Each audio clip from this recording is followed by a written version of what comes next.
ستاد جمهوریوی مبارزه با کووید-19 اعلان کرده است که تشکیل ارچه سالی نوی گذراندن همگونه چاره‌بینی‌های تنتنه‌ای به مناسبت سال نوی 2021 در جمهوری تاجیکستان منع است. تخمینه عثمانова دиректори مرکزی نظارتی دولتی سانیتری و اپیدمیولوژی در شهر خوجند اویدی این قرار گفت که در تمام کارخانه و مؤسسه‌های مکتبی و تا مکتبی نیز راست کردن ارچه سالی نوی و گذراندن چاره‌بینی‌ها منع میباشد.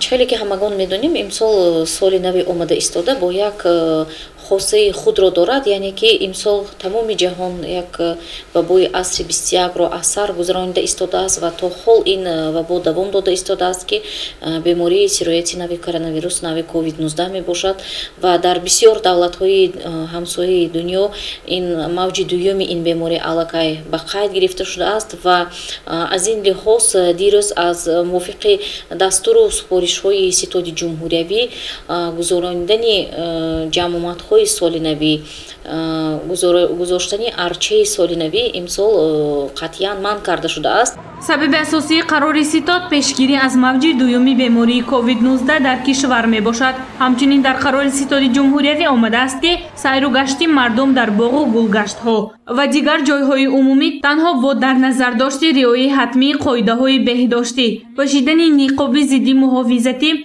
و رعایت فاصله اجتماعی اجازه داده شده است.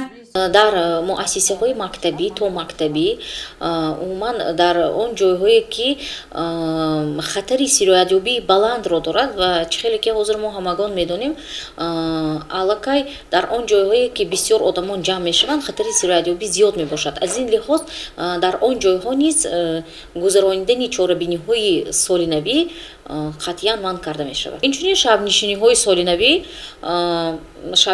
سال نوی نیز گذرانده نمی شود از طرف متخصصان مرکزی نظارتی دولتی سانیتری اپیدمیولوژی شهر خوجند همه روزه ریدهای مشترک دایر به تجلیل کردن این گونه چاره‌بینی‌ها در مؤسسه‌های خوراکی عموم در طرفخانه‌ها در زیر نظارت قطعی گرفته می شود.